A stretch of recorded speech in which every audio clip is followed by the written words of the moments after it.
हाँ जी, हेलो बच्चों, my name is Manish और आज मैं स्टार्ट करने जा रहा हूँ नया चैप्टर सर्कल्स। क्लास 10 में ज्योमेट्री के सिर्फ दो ही चैप्टर हैं। फर्स्ट चैप्टर है ट्राइंगल और सेकंड चैप्टर है सर्कल्स। तो सर्कल चैप्टर को समझने के लिए, सर्कल चैप्टर अपने आप में एक वास्ट चैप्टर है, तो सर्कल चैप्टर को समझने के लिए हमें वापस क्लास 9 में जाना पड़ेगा। क्लास 9 की जितनी भी थ्योरम्स हैं वो सारी थ्योरम्स को एक बार रिवाइज करेंगे। उसके बाद क्लास 10 अगर आप एनसीईआरटी टेक्स्ट बुक देखेंगे, अगर ये सीबीएसई वाले स्टूडेंट देख रहे हैं इस वीडियो को, एनसीईआरटी टेक्स्ट बुक में सिर्फ दो ही थ्योरम प्रिस्क्राइब्ड हैं which have been written in the text book. But अगर देखा जाए तो सर्कल चैप्टर अपने आप में ही टेंजेंट की थ्योरम्स के साथ बहुत बड़ा चैप्टर है। तो काफ़ी सारी नई चीज़ें हैं जो टेक्स्ट बुक में डिफाइंड नहीं है। तो मैं बहुत सारी एक्स्ट्रा 9th की रिवीजन हो जाएगी। 9th की रिवीजन के बाद 10th की जितनी भी एक्स्ट्रा थ्योरम्स हैं हम उनको रिवाइज करेंगे। 10th की सारी नई थ्योरम्स को आपके सामने प्रूफ करके दिखाऊंगा और उनको यूज़ कैसे करना है वो भी आपके साथ डिस्कस करूंगा। फिर आपके पास आएगी एनसीईआरटी टेक्स्ट बुक, एग्जाम्पल्स और जितने भी टेक्स्ट बुक के अनलिस्टेड क्वेश्चंस हैं उनको सॉल्व करेंगे और उसके बाद बारी आएगी जितने भी एक्स्ट्रा क्वेश्चंस हैं। सो आप अगर इस सीरीज़ को, वीडियो की सीरीज़ को पसंद कर रहे हैं, इफ़ यू लाइक दिस, तो I request you to subscribe to my channel, like this video and share with your friends and great motivation to myself. Thank you. चलिए शुरू करते हैं। तो circle chapter, this video is appropriate for CBSE, ICSE and Cambridge board students. Okay, and let us start with. पहली चीज start करेंगे circle की definition से। सर्कल क्या होता है? Circle itself is a collection of points. Circle क्या है? एक collection of points. Circle is a collection of points जिनकी प्रॉपर्टी क्या है? Which are equidistant from a fix point. किसी एक पॉइंट से सारे पॉइंट्स का जो डिस्टेंस होता है पूरी कलेक्शन का, वो हर जगह सेम होता है। सो अगर मैं यहां से लेता हूं 1 2 3 4 5 6 7 8 और मैं कुछ इस तरह से पॉइंट मार्क करता जाता हूं and I go so on. Free hand से बना रहा हूं, हो सकता है मेरी फिगर बहुत अच्छी ना बने। तो ये जो कलेक्शन, जब मैं बहुत सारे पॉइंट्स यहाँ पे प्लॉट करता जाऊंगा तो जो कलेक्शन मेरे हाथ में आएगी, that collection is known as circle. तो यहाँ पे पॉइंट्स, इनफाइनाइट पॉइंट्स जब मार्क करेंगे तो आपको एक कर्व दिखना स्टार्ट हो जाएगा। अभी आपको डॉटेड कर्व दिख रहा है, ठीक है। तो ये जो फिक्स पॉइंट है, this fix point is called centre, और ये जो फिक्स डिस्टेंस है इसको हम कहते हैं रेडियस ऑफ द सर्कल, ठीक है। तो ये बेसिक सर्कल की डेफिनेशन है। Circle is a set of points which are equidistant from a fix point. On other hand we can say all points which have same distance from the center point. जहां पे आप compass रखेंगे वो आपका centre है, जितनी आपने compass खोली वो रेडियस है, और उसको घुमा दिया तो जितने भी पॉइंट आपको मिल रहे हैं सबका डिस्टेंस सेंटर से सेम होता है। तो ये हमारे पास सर्कल की फंडामेंटल डेफिनेशन है। नेक्स्ट देखिए, रेडियस। रेडियस आपको समझ आई चुकी है। Radius, the fix distance is called radius. And diameter, diameter भी आपको पता है, ट्वाइस ऑफ रेडियस, और diameter is kind of chord which passes through the centre. तो ये हमारा डायामीटर है, और डायामीटर क्या होता है? ट्वाइस ऑफ आर, ठीक है जी। ये फंडामेंटल आइडिया हो गया। चलिए आगे देखते हैं क्या है कॉर्ड ऑफ सर्कल। देखिए छोटी छोटी टर्म्स हैं, छोटी छोटी स्मॉल डेफिनेशंस हैं, आपको पता होनी चाहिए, क्योंकि जब एग्जाम में आपके सामने क्वेश्चन आएगा तो 3 4 5 लाइन का एक पैराग्राफ लिखा होगा, तो आपके पास इतना वक्त नहीं होगा कि आप चीज़ों को याद कर पाएं। तो रिवीजन की होगी तो आपके काम आएगी। तो कॉर्ड क्या है? सर्कल के ऊपर अगर हम कोई भी 2 पॉइंट ले लेते हैं कहीं भी, सर्कल के ऊपर इफ वी टेक 2 पॉइंट्स और उन दोनों पॉइंट्स को आपस में कनेक्ट कर देते हैं, तो हमारे पास जो लेंथ आती है उस लेंथ को ही कॉर्ड बोला जाता है। सर्कल के ऊपर कोई भी 2 पॉइंट ले लीजिए और उन दोनों पॉइंट्स को कनेक्ट कर दीजिए। जो भी लाइन सेगमेंट आपके पास आएगी उस लाइन सेगमेंट को बोला जाएगा कॉर्ड ऑफ द सर्कल, ठीक है। There are infinite many points on the circle, therefore infinite many chords can be drawn. And chord की एक स्पेशल प्रॉपर्टी होती है, if it passes through the centre of the circle then it is called diameter of the circle. तो diameter is a chord, diameter is a chord which is the longest one. क्योंकि जैसे जैसे कोई भी cord centre की तरफ बढ़ती है उसकी लेंथ इंक्रीज होती जाती है, जैसे जैसे वो सेंटर से दूर जाती है उसकी लेंथ स्मॉल होती जाती है, और सेंटर पे उसकी लेंथ हाईएस्ट होती है, लॉन्गेस्ट। ओके, डायमीटर आ गया। डायमीटर के बाद सीकेंट। सीकेंट भी कुछ क्वेश्चंस में काम आती है बट बहुत प्रिसाइजली यूज नहीं होती, बट फिर भी देखा जाए तो सीकेंट है क्या, डेफिनेशन पढ़ने में क्या जाता है, a line which intersect the circle in two distinct points. Chord और सीकेंट में फ़र्क क्या है? कॉर्ड एक लाइन सेगमेंट है जो सर्कल से स्टार्ट होती है और सर्कल तक ही खत्म होती है। सीकेंट क्या है? एक लाइन है जो बाहर से आती है और सर्कल को कट करके निकल जाती है। और कितने पॉइंट्स पे कट करती है सर्कल को? 2 पॉइंट्स पे कट करती है। ठीक है जी, तो ये हो गई सीकेंट। सीकेंट के बाद अगली बात करते हैं। अगली बात क्या है? टेंजेंट। ये हमारा प्यारा कॉम्पोनेंट है जो हमें क्लास 10 में ऑल द वे पढ़ना है। टेंजेंट पढ़ने का मतलब ये नहीं है कि हम सिर्फ टेंजेंट के ही क्वेश्चन कर पाएंगे। टेंजेंट पढ़ने का मतलब क्या है कि प्रॉब्लम ऐसी आएगी जो आपने क्लास 9 में या क्लास 8 में जो भी आपने सर्कल के कॉन्सेप्ट पढ़े हैं वो सारे आपके यूज़ होंगे। दिवाली के पटाखे चल रहे हैं, आपको सुन रहे होंगे। ओके, तो tangent, a line that intersects the circle exactly at 1 point. Tangent को हिंदी में क्या कहते हैं? हिंदी में इसका नाम है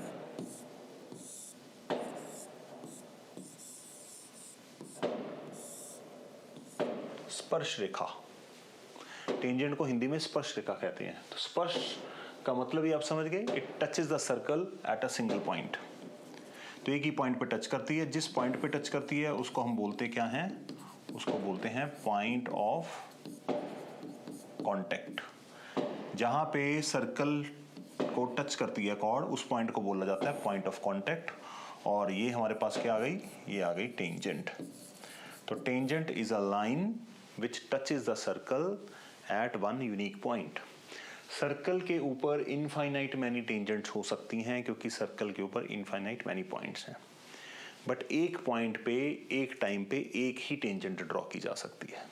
जैसे मैं अगर यहाँ पे एक सर्कल ड्रॉ करता हूँ, मैंने आपको पॉइंट दे दिया ए, तो अगर आपने ये टेंजेंट ड्रॉ कर दी, अगर आप इसके ऊपर कुछ और करने की कोशिश करेंगे तो वो सर्कल के अंदर चली जाएगी।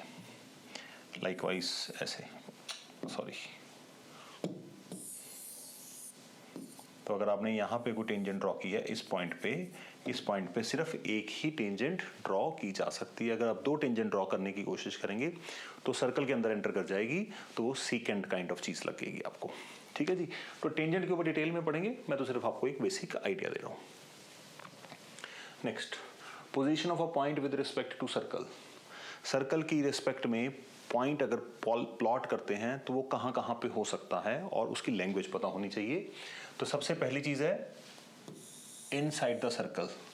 कोई पॉइंट P अगर सर्कल के भीतर है तो हम कहते हैं कि वो सर्कल के इंटीरियर में है, it lies in the interior of circle. Okay, दूसरा होता है कोई पॉइंट सर्कल के ऊपर है, on the circle.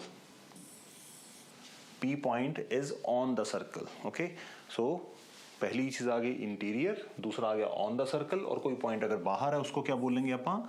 It lies in the exterior of the circle. तो यहां से क्वेश्चन निकल कर आता है कि circle divides the plane into 3 parts. One is the interior of the circle, second is on the circle, circle itself, ये जो कर्व है आपके पास, और तीसरा सर्कल का एक्सटीरियर। तो कोई भी पॉइंट अगर सर्कल के ऊपर है तो वो 3 जगह हो सकता है, अंदर, ऊपर और बाहर, सर्कल की रिस्पेक्ट में। ठीक है जी।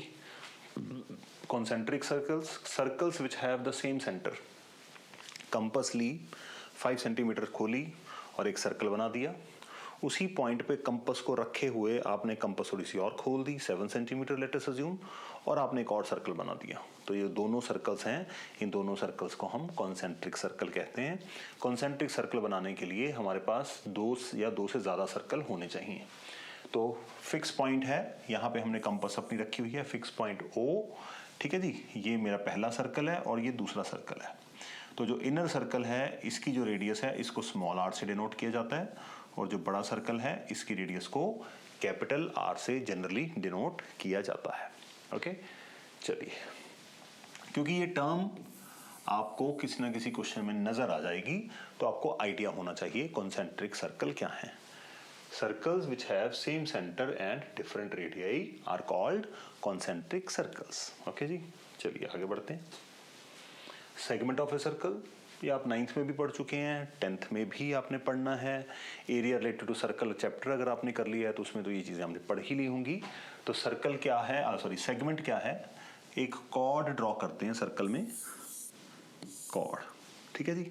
कॉर्ड सर्कल को it divides the circle into two reasons. एक रीजन है आपके पास कौन सा बच्चों, स्मॉल रीजन है, और एक रीजन है बड़ा रीजन। तो जो मेजर रीजन है, बड़ा रीजन है, उसको हम कहते हैं मेजर सेगमेंट, और जो छोटा रीजन है इसको बोलते हैं हम माइनर सेगमेंट, ठीक है जी।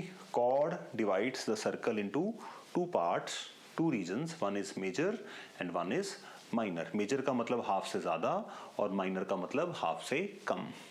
और एक क्वेश्चन यहाँ पे आता है कि अगर सर्कल की जो कॉर्ड है वो डायामीटर हो तो फिर इसको मेजर माइनर क्या बोलेंगे, फिर हम ना तो मेजर बोलेंगे ना माइनर बोलेंगे। मेजर का मतलब हाफ से ज्यादा, माइनर का मतलब हाफ से कम, तो इसको क्या बोला जाएगा, it would be called semi circle. फिर हम सेमी सर्कल टर्म यूज करते हैं, ओके। इसके ऊपर भी डिस्कस करेंगे। चलिए आगे बढ़ते हैं। Alternate segments of a circle. Alternate segment का क्या मतलब है, इसके ऊपर बहुत ही शानदार थ्योरम है जो बहुत बड़े बड़े धमाकेदार क्वेश्चंस को सॉल्व कराती है, जो आपको 10th में पढ़नी है। बट ऑल्टरनेट सेगमेंट का मतलब पता होना चाहिए। देखिएगा ध्यान से, what it says, the minor and the major segments, the minor and the major segments of a circle are called alternate segments of the circle. जैसे कि ए बी, ये एक सेगमेंट है और एक ऊपर सेगमेंट है मेजर सेगमेंट, तो P and Q। A B chord ने P मतलब एक सेगमेंट में एंगल बनाया, एंगल APQ, और दूसरे सेगमेंट में बनाया एंगल AQB। तो कॉर्ड AB ने दो अलग अलग सेगमेंट में दो एंगल बनाए, तो हम क्या कह सकते हैं कि ये दोनों एंगल आपस में दे लाई इन ऑल्टरनेट सेगमेंट्स। ऑल्टरनेट का मतलब एक इधर एक उधर, बस इतनी ही कहानी है। नाम बहुत बड़े हैं और दर्शन बहुत छोटे हैं समझने के लिए। तो एक एंगल एक सेगमेंट में बन रहा है और दूसरा एंगल दूसरे सेगमेंट में बन रहा है, तो हम कहते हैं the angles they lie in alternate segment. छोटा सेगमेंट बड़े का ऑल्टरनेट है, बड़ा सेगमेंट छोटे सेगमेंट का ऑल्टरनेट है, ओके। तो ये टर्म आपको पता होनी चाहिए। चलिए आगे देखते हैं। सेक्टर ऑफ ए सर्कल बड़ी सिंपल है, pizza slice. The region of a circle which is bounded by two radii and an arc. The region of a circle bounded by two radii and an arc. तो इसको बोला जाता है sector of the circle. Are you understanding? Sector of the circle. तो sector को भी हम दो भागों में बांट देते हैं। एक मेरे पास होता है मेजर सेक्टर और एक मेरे पास होता है माइनर सेक्टर। मेजर का मतलब हाफ से ज्यादा और माइनर का मतलब हाफ से कम, और अगर हाफ आ जाए इसका मतलब we are talking about semicircle, okay. ये बात आपने याद रखनी है। टर्म सेक्टर बहुत बार यूज होती है, तो आपको पता होना चाहिए सेक्टर क्या होता है, ओके। चलिए next, cyclic quadrilateral. Cyclic quadrilateral class 9th में बहुत अच्छे तरीके से पढ़ा होगा, बट इसकी ज़रूरत 10th में भी पड़ जाती है। तो try and understand cyclic quadrilateral क्या है। A quadrilateral is said to be cyclic if all its vertices lie on the circle. Simply ABCD quadrilateral के चारों वर्टिसेस ऑन द सर्कल हैं, देयरफॉर हम बोलेंगे कि ABCD एक साइक्लिक क्वाड्रिलेटरल है। बट किसी ना किसी तरीके से अगर कोई ऐसी सिचुएशन आ जाए कि आपका चौथा वर्टेक्स क्वाड्रिलेटरल का सर्कल से बाहर चला गया, तो हम इसको साइक्लिक क्वाड्रिलेटरल नहीं बोल पाएंगे, क्योंकि कंडीशन क्या है, all the vertices should lie on the circle itself, okay. तो इसको हम साइक्लिक क्वाड्रिलेटरल नहीं मानेंगे। और ऑन द अदर हैंड अगर कोई ऐसी सिचुएशन आ जाए कि चौथा वर्टेक्स, फोर्थ वर्टेक्स सर्कल के अंदर है, इन द इंटीरियर, बट वो सर्कल के ऊपर लाई नहीं कर रहा। सर्कल का मतलब मैं कर्व की बात कर रहा हूँ, कर्व के ऊपर लाई नहीं करता, तो हम उसको साइक्लिक क्वाड्रिलेटरल नहीं बोलेंगे। सो ये बेसिक डेफिनेशन है। बाकी जब थ्योरम्स पे आएंगे तो सारी चर्चा करेंगे कि साइक्लिक में साइक्लिक टर्म हमारे चैप्टर में हमारी कैसे हेल्प करेगी, ओके। चलिए आगे बढ़ते हैं। ओके, नाउ इसको हम क्या कहेंगे, थ्योरम्स जो हमने 9 में पढ़ी थी, क्लास 9 में पढ़ी थी। Theorems which we have learned in class 9। अगर मैं बात करूं आईसीएसई की, आईसीएसई के स्टूडेंट्स ये सारी थ्योरम्स 10th में ही पढ़ते हैं। 10th में उनके पास 2 चैप्टर हैं, एक सर्कल्स और टेंजेंट प्रॉपर्टीज। तो सर्कल की बात मैं यहाँ पे कर रहा हूँ, जितनी थ्योरम्स आपको बता रहा हूँ, उसके बाद हम बात करेंगे टेंजेंट प्रॉपर्टीज की। ओके, अब यहाँ पे बात आती है कि इन सारी थ्योरम्स को मैं पूरा फुल प्रूफ नहीं आपको करके दिखाऊंगा, मैं सिर्फ आपको याद कराना चाहता हूँ कि आपने प्रीवियस क्लासेस में इसको कैसे पढ़ा था। ठीक है जी, तो पहली थ्योरम देखते हैं क्या है। अगर आपके पास पेन कॉपी है तो प्लीज़ नोट्स बनाइए, क्योंकि नोट्स ही आपको हेल्प करेंगे 1 घंटे की वीडियो को 5 मिनट में रिवाइज करने में या 10 मिनट में रिवाइज करने में। अगर आपके पास नोट्स नहीं है तो बार बार थोड़ी आप कोई वीडियोज़ या लेक्चर को अटेंड कर सकते हो। ओके, सो नोट्स बनाने ज़रूरी है। Equal chords of circle subtend, subtend का मतलब मेड बाय, बनाना, एंगल मेड मतलब angle making. Equal chords of circle subtend equal angles at the centre. तो इक्वल कॉर्ड्स का मतलब एक सर्कल है, सर्कल में 2 इक्वल कॉर्ड्स हैं, कौन कौन सी, A B and C D, 2 equal chords हैं। जब दोनों कॉर्ड्स को मैं सर्कल के सेंटर के साथ इस तरह से कनेक्ट करता हूं तो ये जो एंगल यहाँ पे बन रहे हैं, ये दोनों एंगल, इन दोनों एंगल्स को बोला जाएगा angle subtended by equal chords at the center. और अगर ऐसा होता है तो जो सेंटर पे एंगल बन रहे हैं which had been made by the chords they are equal. इसका मतलब मैं यहाँ पे इम्प्लाई कर रहा हूँ कि A B equals to C D which implies angle A O B equals to angle C O D. ये होगा कैसे, डिस्कस कर लेते हैं। देखिए, जब भी आपको 2 ट्राइंगल्स मिल जाएं और ट्राइंगल्स के पार्ट्स को आपस में जोड़ना हो तो कॉन्ग्रुएंसी एक ऐसा रास्ता है जो दूर दूर पड़े ट्राइंगल्स के कंपोनेंट्स को आपस में जोड़ सकती है, इक्वल कर सकती है। तो आप देखेंगे यहाँ पर ये दोनों साइड्स इक्वल हैं, क्यों, क्योंकि सर्कल की रेडियस हो गई। ये दोनों साइड्स भी इक्वल हैं, क्यों, क्योंकि सर्कल की रेडियस हो गई फिर से। और तीसरी हमें कॉर्ड्स इक्वल दे रखी हैं। इसका मतलब मैं यहाँ पे लिख देता हूँ because triangle AOB is congruent to triangle COD by SSS congruency rule। तो कॉर्ड्स अगर इक्वल हैं तो उनके सेंट्रल एंगल भी इक्वल होंगे। तो यहाँ पे it is not limited to 2 chords only. अगर एक सर्कल में आपको 3 या 4 कॉर्ड्स बनी हुई हैं इक्वल, इसका मतलब उनके जो सेंट्रल एंगल होंगे वो सारे इक्वल होंगे। ठीक है जी, चलिए आगे डिस्कस करते हैं। इस थ्योरम का क्या है, converse of the first theorem. Second theorem यहाँ पे थ्योरम नंबर डाल देते हैं। If chords subtend equal angles at the centre of circle then they are equal. ये भी कभी कभी यूज आती है। इसका मीनिंग क्या है, if chords subtend equal angles at the centre. तो ये सर्कल आ गया, 2 कॉर्ड्स बना देते हैं और कॉर्ड्स सेंटर पे कोई एंगल बना रही हैं, ये एंगल हम यहाँ पे फॉर्म कर देते हैं।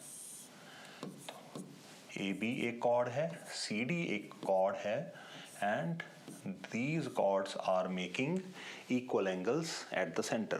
कॉर्ड्स की लेंथ के बारे में हमें कोई ज्ञान नहीं है।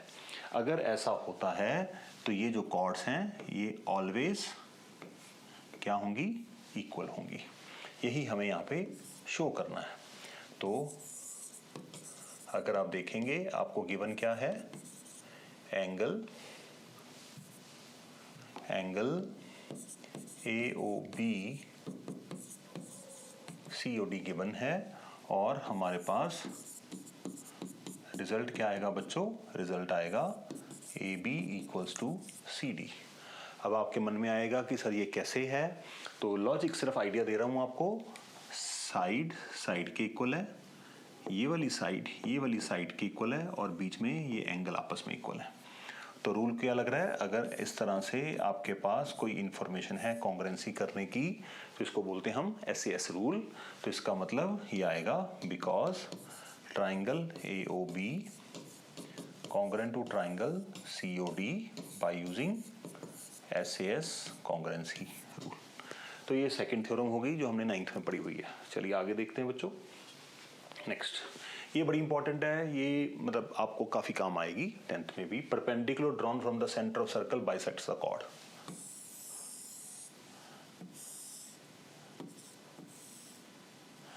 ओ ए बी, तो यहाँ पे ए बी एक कॉर्ड थी, कॉर्ड के ऊपर सेंटर ओ से मैंने एक परपेंडिकुलर ड्रॉ की, तो इस परपेंडिकुलर का कोई स्पेसिफिक काम है, कॉर्ड जितनी मर्जी बना लो, ठीक है। तो ये क्या करेगी, इस कॉर्ड को बाइसेक्ट करेगी। तो यहाँ पे सिचुएशन हमारे पास क्या है, गिवन सिचुएशन है A B is chord and O M is perpendicular to A B, और हमारे पास रिजल्ट क्या आएगा बच्चों, रिजल्ट आएगा O M bisects A B, और we can write A M equals to B M. तो ये हमेशा ट्रू होता है। इसको प्रूव कैसे किया जाएगा, हमें ए एम बी एम के इक्वल प्रूव करनी है। ए एम बी एम के इक्वल प्रूव कैसे होगी, अगर मैं यहाँ पे दो ट्राइंगल जनरेट कर दूं, ये दो ट्राइंगल बना दिए, इन दोनों ट्राइंगल्स को अगर हम कॉन्ग्रुएंट कर दें तो कॉन्ग्रुएंट कैसे होंगे, अगर आप देखेंगे यहाँ पे पहले तो 90 डिग्री के इक्वल है, रेडियस की इक्वल है, आर एच, और ये साइड कॉमन है। तो इसका मतलब यहाँ पे क्या आएंगे, triangle A O M congruent to, ये रिजल्ट कहाँ से आ रहा है वो बता रहा हूँ आपको, congruent to triangle B O M by using R H S congruency. ये थ्योरम आप डायरेक्ट यूज कर सकते हैं, आपको कोई प्रूफ करके नहीं दिखाना, ये तो सिर्फ आपकी नॉलेज के लिए आपको याद करा रहा हूँ। ओके, चलिए आगे बढ़ते हैं। नाउ नेक्स्ट, इसका कन्वर्स थ्योरम नंबर 3 थी, ये आ गई थ्योरम नंबर 4। थर्ड का कन्वर्स है, if a line drawn from the center, if a line drawn from the centre bisects the chord, circle, ये कोई कॉर्ड है और सेंटर से मैंने कोई लाइन ड्रॉ की, ठीक है बच्चों, जो कॉर्ड को क्या कर रही है, बाइसेक्ट कर रही है। तो अगर ये बाइसेक्टर है कॉर्ड की और सेंटर से ड्रॉ की है, तो इसको कॉर्ड के ऊपर परपेंडिकुलर होना पड़ेगा, तभी बाइसेक्ट करेगी। तो इसका मतलब यहाँ पे मैं ये कहना चाह रहा हूं कि मेरे पास गिवन रिजल्ट क्या है, A B is a chord and further OM bisects AB। तो इसका रिजल्ट क्या मिलेगा, रिजल्ट मिलेगा OM is perpendicular to AB, ठीक है जी। तो परपेंडिकुलर मिलेगी।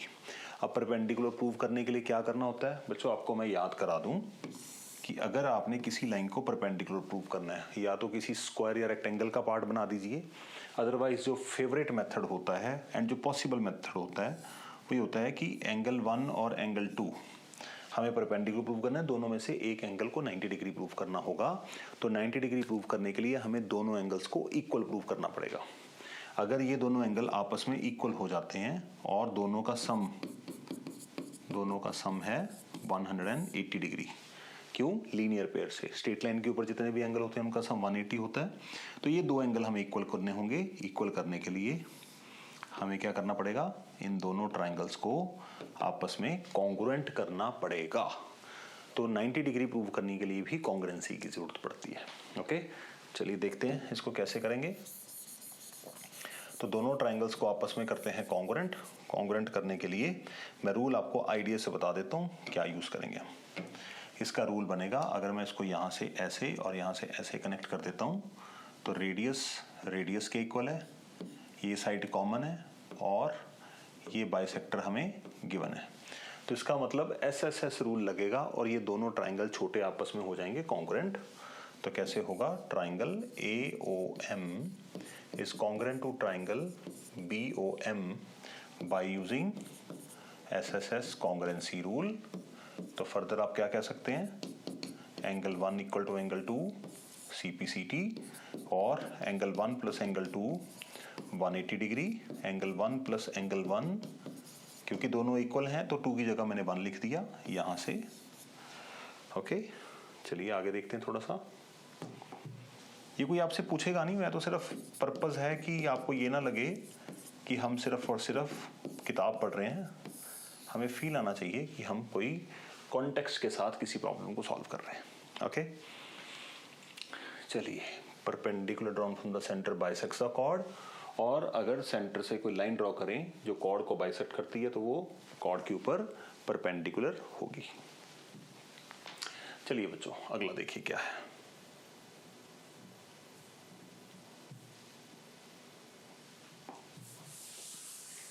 अगला है equal chords are equidistant from the center. Equal chords are equidistant from the center. Equal chords are equidistant, यहाँ पे एक वर्ड है उसको समझना जरूरी है, ये आपकी जान खा सकता है कहीं ना कहीं। इक्विडिस्टेंट वर्ड में एक राज छुपा हुआ है। There is a mystery inside in equidistant term. ठीक है, तो आपको पता होना चाहिए, बस राज कोई बहुत बड़ा नहीं है।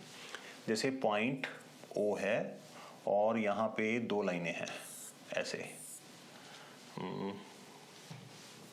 थोड़ा सा दूर बना देता हूँ, यहाँ पे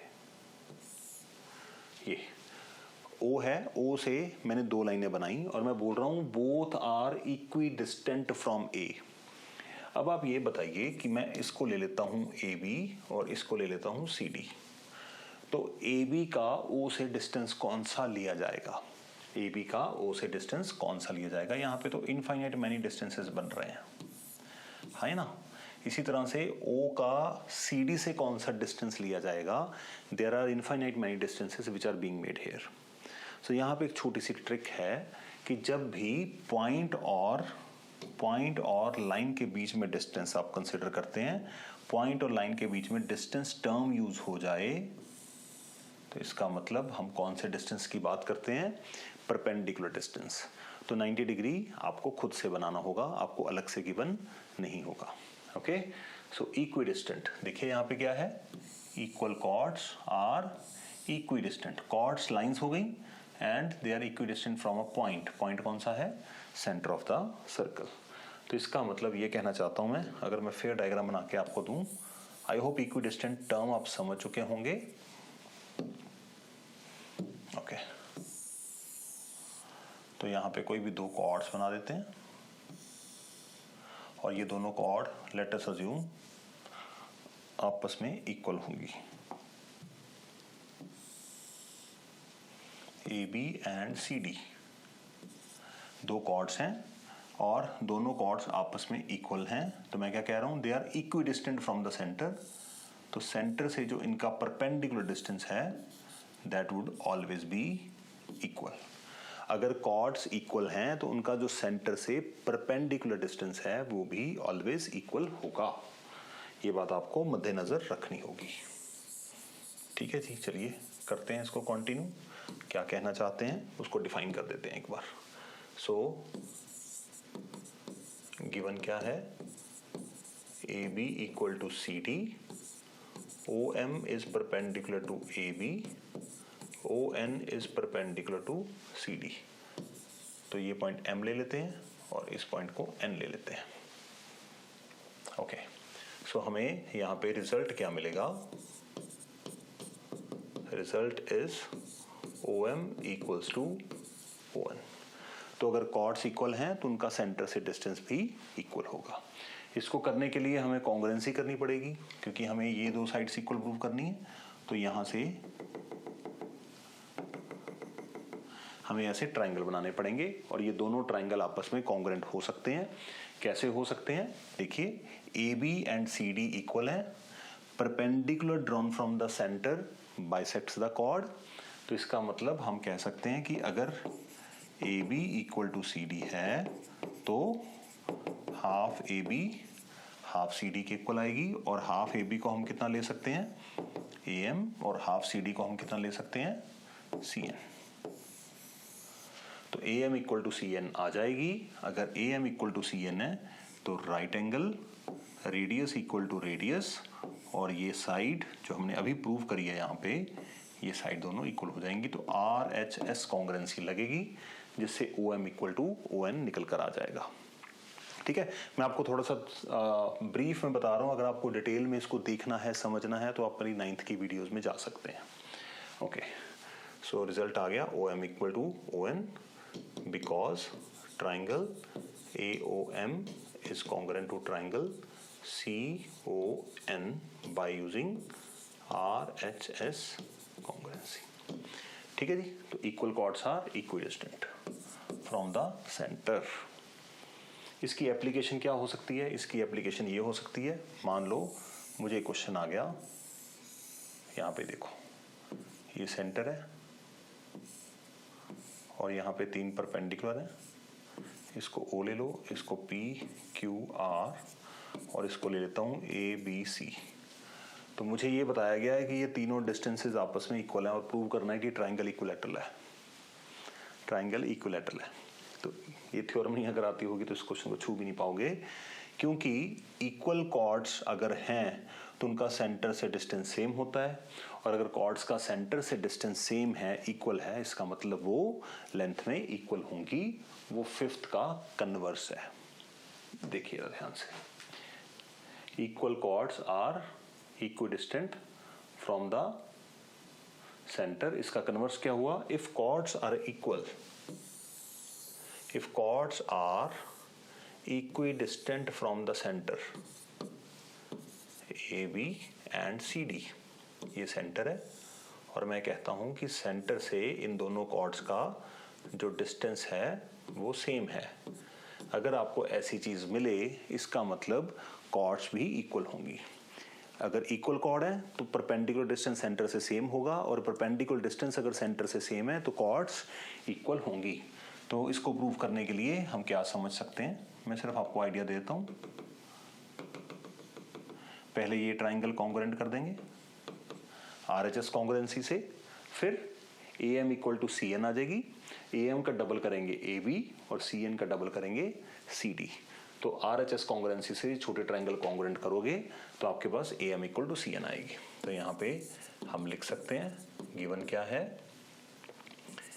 AB and CD are chords and moreover OM is perpendicular to AB, ON is perpendicular to CD, moreover हमारे पास रिजल्ट क्या है, and OM is equal to OM, ये दोनों इक्वल भी हैं, तो हमारे पास रिजल्ट क्या आएगा, AB equal to CD। तो कॉर्ड्स का अगर सेंटर से डिस्टेंस सेम है तो इसका मतलब कॉर्ड्स इक्वल होंगी, जितनी मर्जी कॉर्ड्स बना लो सारी इक्वल होंगी। नेक्स्ट, ये इसकी जरूरत ज्यादा नहीं पड़ती बट फिर भी पढ़ लेते हैं। There is one and only one circle passing through 3 given non collinear points. तो पहली बात निकल के आती है नॉन कोलिनियर का मतलब, नॉन कोलिनियर का मतलब the points which do not lie on a line, those are called non-collinear points। तो 3 non-collinear points से, 3 non-collinear points से सिर्फ और सिर्फ एट अ टाइम एक ही सर्कल पास हो सकता है, सिर्फ और सिर्फ एक ही सर्कल पास हो सकता है।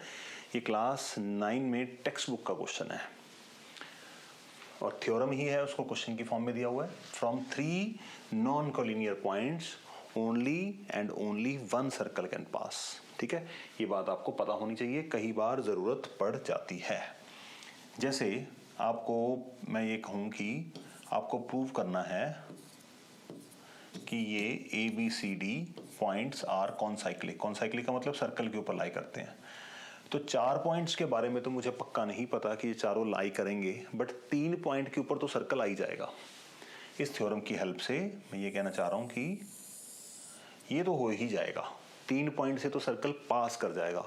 चौथे को प्रूव करने के लिए हमें कुछ कंस्ट्रक्शन वगैरह करनी होंगी और प्रूफ का मेथड यूज करना होगा। ओके, तो सर्कल सिर्फ 3 नॉन कोलिनियर पॉइंट से one and only one circle can pass through. Okay, now ये तो हो गई हमारी थ्योरम, 7 थ्योरम्स हो गई थी। 8th थ्योरम क्या है? अब शुरू हो गई है हमारी कॉर्ड्स के बाद कौन सी? एंगल्स की थ्योरम। ठीक है, इसको भी हम ब्रीफ में पढ़ेंगे, प्रूफ के चक्कर में नहीं पढ़ेंगे अभी। So the angle subtended by an arc of a circle, ध्यान से पढ़िए, angle subtended by an arc. An arc का मतलब लेट अस अज्यूम इस डायग्राम में मैं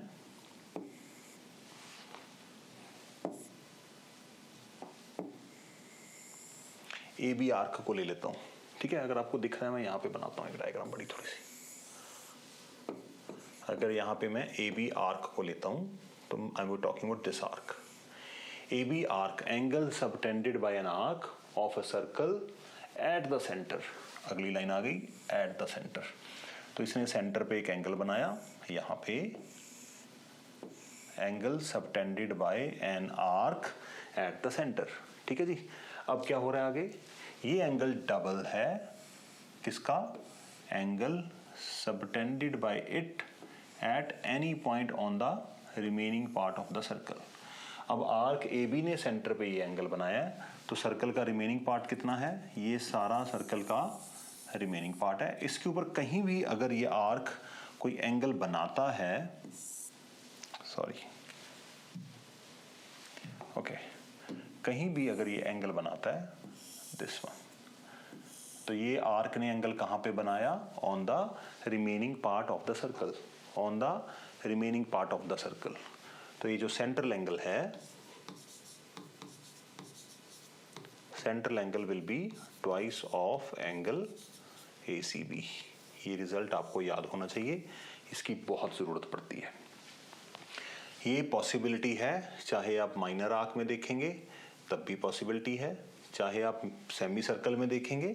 अगर इसको समझने की कोशिश करें, यहां पर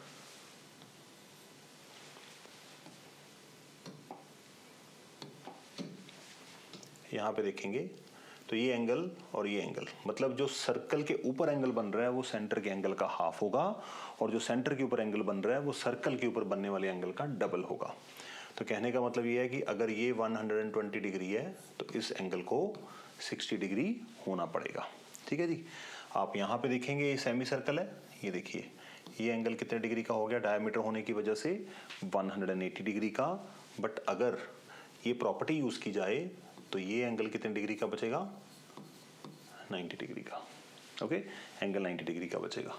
और यहाँ पे देखिए ये रिफ्लेक्स एंगल आ गया, 180 से भी ज्यादा बड़ा एंगल आ गया। अगर ये 180 से बड़ा एंगल है, लेट अस अज्यूम ये एंगल है 270 डिग्री का, तो 270 डिग्री का हाफ करेंगे 135, इसका मतलब इस एंगल को होना पड़ेगा 135 डिग्री। तो ये फंडामेंटल थ्योरम है, इसी के ऊपर सारी एंगल्स की थ्योरम टिकी हुई है। Angle subtended by an arc eight the centre is double the angle subtended by it again on the remaining part of the circle। तो ये किसी भी तरह से आ सकता है। एक छोटा सा क्वेश्चन याद है मुझे, मैं आपको दिखाता हूं। क्वेश्चन ट्राई करते हैं।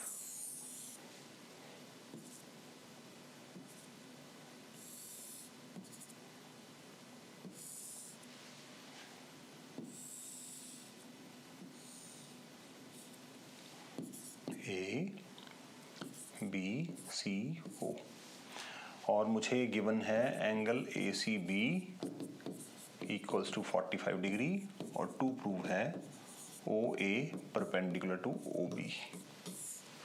OA perpendicular to OB prove करना है मुझे। तो इसको प्रूव करने के लिए हमें क्या करना पड़ेगा बच्चों, देखिए ये एंगल 45 डिग्री का है जो गिवन है, तो आपको फिंगर्स का इस्तेमाल करना है, फिंगर यूज करनी है, ऐसे ऐसे, ठीक है। ऐसे ऐसे करने का मतलब क्या है, आपको ये देखना है कि जो गिवन एंगल है वो कौन से आर्क से आ रहा है।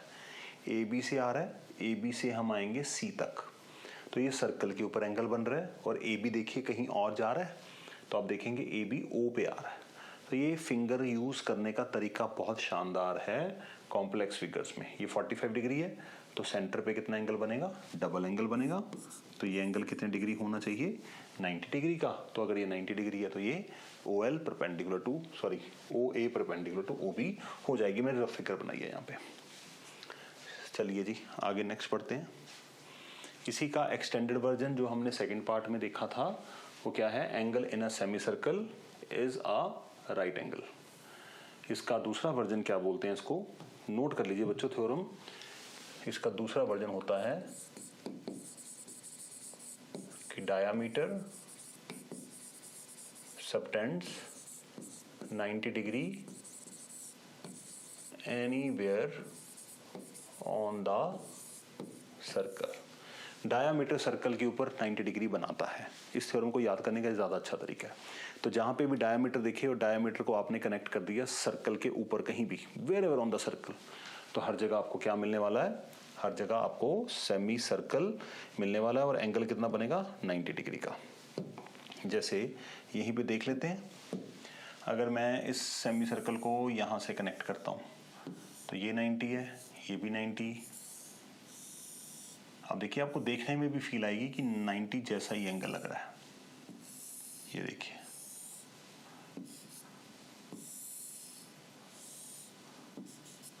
तो सारे एंगल क्या बन रहे हैं? 90 डिग्री। तो अगर कोई कॉर्ड सर्कल के ऊपर 90 डिग्री का एंगल बनाती है, कोई कॉर्ड सर्कल के ऊपर 90 डिग्री का एंगल बनाती है, इसका मतलब वो कॉर्ड डायमीटर होने वाली है। ये भी आपको याद रखना होगा। तो बोथ वे, मतलब positive and negative, forward and reverse thinking आपको आनी चाहिए। Angle in a semi circle is 90 degree, means जब भी डायमीटर होगा सर्कल के ऊपर 90 डिग्री का एंगल बनेगा। Got it? चलिए आगे बढ़ते हैं। Angles in the same segment of circle are equal. पहले इसको समझ लीजिए क्या कहना चाहते हैं।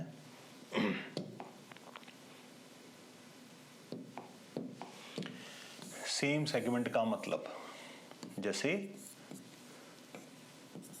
ए बी एक आर्क है, ठीक है? ए बी एक आर्क है, तो ए बी आर्क सर्कल को मान लो 2 सेगमेंट में डिवाइड करता है। कॉर्ड को बना दिया मैंने ए बी को, and circle is divided into 2 regions. One is minor segment, other is major segment.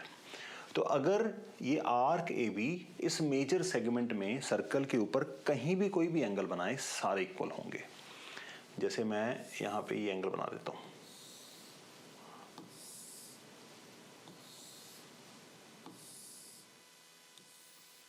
Opera house जैसा लग रहा है। सो यहां पर क्या है कि आर्क ए बी ने इस सेगमेंट में हाल फिलहाल की घड़ी 3 एंगल बनाए हैं, तो ये तीनों ही इक्वल होंगे क्योंकि तीनों एंगल मेजर सेगमेंट में हैं और सर्कल के ऊपर है। दोनों कंडीशन पूरी होनी चाहिए। और अगर यही वाला बड़ा आर्क, ये मेजर आर्क की बात करूं, इस माइनर सेगमेंट में अगर कोई एंगल बनाता है तो ये माइनर सेगमेंट वाले एंगल भी आपस में इक्वल होंगे, जबकि इस एंगल का उस एंगल के साथ कोई रिलेशन नहीं है हाल फिलहाल। ओके, तो angles in the same segment का मतलब आर्क मेजर आर्क में जितने भी एंगल बनाएगा सारे इक्वल होंगे, और मेजर आर्क माइनर आर्क में जितने भी एंगल बनाएगा वो सारे इक्वल होंगे। बट लैंग्वेज इसकी क्या है? लैंग्वेज है angles in the same segment of a circle are equal. तो यहाँ पे अगर आप नोटिस करेंगे, अगर ये माइनर आर्क है तो ये दोनों एंगल इक्वल होंगे, और अगर ये डायामीटर है तो वैसे ही इक्वल होंगे, ईच 90-90, क्योंकि डायामीटर सबटेंड्स 90 डिग्री, तो ये भी 90 डिग्री है, ये भी 90 डिग्री है। ये भी एक अच्छा प्रूफ है इसको समझने के लिए। और यहाँ पे देखेंगे कि ये आर्क यहाँ पे एंगल बना रहा है सेंटर पे, तो इसको अगर छोड़ें तो माइनर सेगमेंट में ये 2 एंगल बन रहे हैं, देखिए। तो ये दोनों एंगल माइनर सेगमेंट में बन रहे हैं, तो इसका मतलब ये एंगल भी आपस में इक्वल होंगे। इसकी थ्योरम की बहुत ज़रूरत आपको पड़ने वाली है। चलिए आगे बढ़ते हैं। साइक्लिक क्वाड्रिलेटरल, ये हम डिस्कस ऑलरेडी कर चुके हैं। साइक्लिक क्वाड्रिलेटरल एक ऐसा क्वाड्रिलेटरल है जिसके सारे वर्टिसेस सर्कल के ऊपर लाई करते हैं। अब साइक्लिक क्वाड्रिलेटरल की कुछ प्रॉपर्टीज भी होती हैं, वो भी पढ़ लेते हैं। पहली प्रॉपर्टी क्या है साइक्लिक क्वाड्रिलेटरल की? opposite angles of cyclic quadrilateral are supplementary। supplementary का मतलब कितने डिग्री बच्चों? 180 डिग्री। दो चीज़ों का सम जब 180 डिग्री आ जाए, 180 आ जाए, उसको हम उन चीज़ों को सप्लीमेंट्री बोलते हैं। तो यहाँ पे मैं ये कहना चाह रहा हूँ आपको कि एंगल D और एंगल B दोनों का sum 180 degree and angle A plus angle C equals to 180 degree. ये थ्योरम बड़े काम की थ्योरम है। साइक्लिक क्वाड्रिलेटरल बहुत दिखेंगे आपको, उनके बिना आपके क्वेश्चंस नहीं होंगे। तो साइक्लिक क्वाड्रिलेटरल के ऑपोजिट एंगल्स का सम 180 डिग्री है, और अगर किसी क्वाड्रिलेटरल के ऑपोजिट एंगल्स का सम 180 डिग्री आ जाए, इसका मतलब वो क्वाड्रेटिक को साइक्लिक होना पड़ेगा। साइक्लिक होने का मतलब जैसे फॉर एन एग्जांपल मैं यहाँ पे आपको एक स्क्वायर बना देता हूँ। स्क्वायर के सारे एंगल 90 डिग्री के होते हैं, या एक रेक्टेंगल बना देता हूँ, लेट अस अज्यूम रेक्टेंगल के भी तो 90 होते हैं। ये साइक्लिक है। साइक्लिक का मतलब इट इज़ नॉट नेसेसरी कि हम क्वाड्रिलेटरल के ऊपर जिसके ऑपोजिट एंगल्स का सम 180 डिग्री है वहाँ पे हम सर्कल बना दें, ना भी बनाएं तो पॉसिबिलिटी है कि अगर सर्कल ड्रॉ किया जाए तो उसके चारों वर्टिसेस से पास करेगा। इसीलिए इस क्वाड्रिलेटरल को साइक्लिक बोला जाता है। दो उसके ऊपर अगर सर्कल बना या नहीं बना तो भी उसको साइकिल बोला जाता है कि अगर चाहें तो सर्कल बना सकते हैं। तो साइक्लिक क्वाड्रिलेटरल के ऑपोजिट एंगल्स का सम 180 डिग्री है, और अगर किसी क्वाड्रिलेटरल के ऑपोजिट एंगल्स का सम 180 डिग्री आ जाए, इसका मतलब वो साइक्लिक होगा। ऑपोजिट एंगल का मतलब इट इज नॉट नेसेसरी कि आपको दोनों pair of opposite angle prove करने हैं। एक पेयर ऑपोजिट एंगल्स का सम 180 डिग्री है तो 360 में से माइनस करेंगे तो दूसरा पेयर भी 180 हो जाएगा। इसका मतलब एक ही पेयर 180 डिग्री प्रूव करने से आपका काम बन जाएगा। तो दोनों तरफ से इस थ्योरम का समझ आनी जरूरी है। ऑपोजिट एंगल्स का सम 180 और किसी क्वाड्रिलेटरल में अगर ऑपोजिट एंगल सप्लीमेंट्री हैं, इसका मतलब वो क्वाड्रिलेटरल साइक्लिक माना जाएगा। Okay, next, exterior angle property of a cyclic quadrilateral. Exterior angle क्या कहता है? एक्सटीरियर एंगल प्रॉपर्टी सिंपल भाषा में बहुत ही सरल है। ये क्वाड्रिलेटरल का एक्सटीरियर एंगल है। अगर क्वाड्रिलेटरल की किसी साइड को एक्सटेंड कर दें, क्वाड्रिलेटरल की किसी साइड को एक्सटेंड कर दें, एक्सटेंड करने के बाद क्वाड्रिलेटरल की साइड और एक्सटेंडेड लाइन के बीच में जितना भी एंगल बनेगा, this angle will be considered as exterior angle of cyclic quadrilateral. और प्रॉपर्टी क्या कहती है कि exterior angle of cyclic quadrilateral would be equal to its interior opposite angle. ये दोनों एंगल हमेशा इक्वल होते हैं। What does it mean? Angle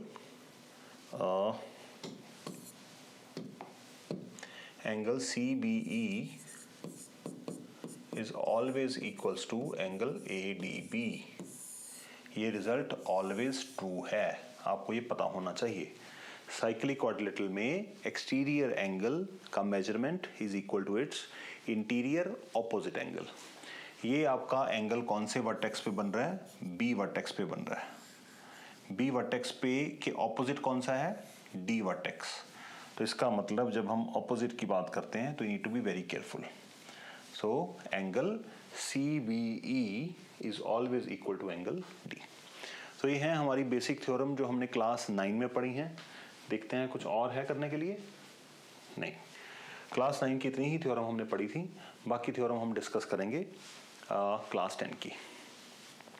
ये थ्योरम्स इंपॉर्टेंट क्यों हैं?